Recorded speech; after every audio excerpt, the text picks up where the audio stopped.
Salam sejahtera, terima kasih karena bersama dengan saya di Nazilin Unity Channel. Baru-baru ini kita digemparkan dengan pendedahan tentang satu lagi skandal yang melibatkan wang negara berbilion ringgit. Projek ataupun pembangunan yang melibatkan bilion ringgit. Skandal itu dipanggil skandal One Bestari Net. Beberapa perkara yang didedahkan memang tak sangka sama sekali. Apabila disahkan, bekas Menteri Pelajaran Malaysia Mazli Malik telah pun diambil keterangan oleh SPRM. Termasuklah kenyataan bahawa beberapa dokumen telah diserahkan kepada SPRM. Ada yang mengatakan dokumen itu mungkin dokumen yang sulit, dokumen yang dapat membuktikan siapa pelaku, siapa terlibat dan siapa dalang kepada skandal One Bestari Net. Hari ini disahkan melalui laporan di Malaysia kini bahawa SPRM menyiasat 30 orang saksi, termasuklah Mazir Muhyiddin juga dalam senarai. Wow, kenapa dua pemimpin ini, Mazir dan Muhyiddin, boleh masuk dalam senarai SPRM siasat 30 saksi ini? Apa peranan dan apa sebab mereka turut dijadikan antara saksi di dalam senarai tersebut? 30 orang berkait One Bestari Net. SPRM sedang mempertimbangkan untuk memanggil bekas Menteri Pendidikan Mazir Khalid bagi membantu siasatan kes One Bestari Net yang membabitkan sebuah syarikat yang dilantik oleh kementerian untuk menyediakan perkhidmatan jalur lebar kepada 8,000 sekolah yang didakwa membuat tuntutan palsu. Menurut sumber yang rapat dengan siasatan itu, nama Mazir Khalid adalah antara dalam senarai penyiasat selain bekas Perdana Menteri Muhyiddin Yassin. Itulah orang kata Muhyiddin saja. Sebenarnya bukan hanya tertempu pada zaman Muhyiddin saja. Orang lupa tentang Mazir Khalid. Dia pernah menjadi Menteri Pelajaran selepas Muhyiddin dipecat. Jadi, dia memutuskan untuk meneruskan projek ini. Kata sumber. Jadi ada dua bekas menteri yang kami cuba atau cadang untuk panggil kemudian, kalau ada keperluan, menurut laporan ini.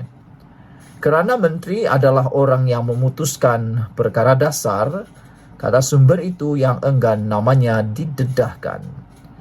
SPRM baru-baru ini melancarkan siasatan ke atas projek One Bestari Net yang dianugerahkan oleh Kementerian Pendidikan kepada YTL Communication Sdn Bhd pada 2011 atas dakwaan pembayaran untuk tuntutan palsu. Program RM4.47 bilion itu yang dianugerahkan melalui tender terbuka bertujuan untuk melengkapkan lebih 10,000 sekolah di seluruh negara dengan perkhidmatan jalur lebar dan mewujudkan persekitaran bilik darjah maya. Muhyiddin adalah Menteri Pendidikan ketika itu di bawah pentadbiran Najib Razak. Sejak siasatan itu dimulakan, SPRM telah merekodkan kenyataan bekas Menteri Pendidikan Mazli Malik yang memutuskan untuk menghentikan projek itu selepas dia memegang jawatan berkenan pada tahun 2018. Agensi anti rasuah itu juga telah menyerbu pejabat YTL dan sebuah pejabat kerajaan. Kedua-duanya berlokasi di Kuala Lumpur. Ketua Pesuruhjaya SPRM Azam Baki ketika dihubungi berkata, dia tidak menolak kemungkinan pihaknya akan memanggil Mazir Khalid dan Muhyiddin Yassin untuk merekodkan kenyataan mereka berhubung kes itu. Katanya, Suruhanjaya itu mahu menganalisis semua bukti yang mereka kumpul terlebih dahulu sebelum memutuskan sama ada untuk memanggil bekas menteri itu ataupun sebaliknya. Ditanya maklumat terkini kes itu, Azam Baki berkata penyiasat SPRM sedang berusaha untuk mengesahkan tuntutan bulanan yang dibuat oleh syarikat tersebut. Menurut Ketua Pesuruhjaya itu, pegawainya telah melawat beberapa sekolah setakat ini untuk menyemak sama ada perkhidmatan telah disampaikan seperti yang didakwa oleh syarikat itu ataupun tidak.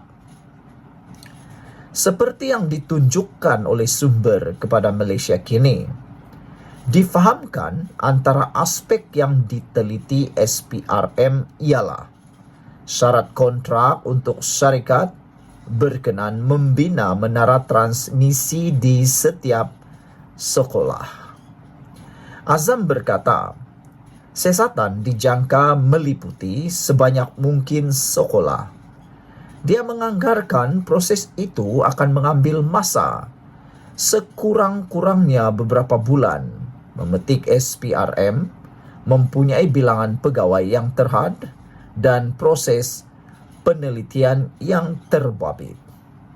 Sehingga minggu lalu kita telah merekodkan keterangan sekurang-kurangnya 30 saksi termasuk pegawai Kementerian Pendidikan, kaki tangan syarikat dan lain-lain. Antara cabaran yang kita hadapi ialah berjumpa dengan pegawai, menteri yang terlibat dalam mengendalikan proses perolehan projek itu kerana ramai daripada mereka telah pun bersara. Kami juga sedang menunggu beberapa lagi dokumen daripada Kementerian Pendidikan dan Kementerian Kewangan, katanya lagi. Satu komen daripada netizen berkait isu ini ialah Greenpeace kata, siasatan mestilah dari yang memulakan sehinggalah yang mengakhirkan atau yang diakhirkan barulah adil, kata Greenpeace 2455. Saudara, apa yang penting di sini ialah kita harap siasatan ini adalah siasatan yang menyeluruh, siasatan ini siasatan yang telus, dan siasatan ini dapat menghukum kalau betul ada dalang, kalau betul ada pelanggaran. Semoga yang benar dapat ditegakkan dan yang salah dapat dihukum. Sekian dulu untuk kali ini. Jangan lupa tinggalkan komen Anda.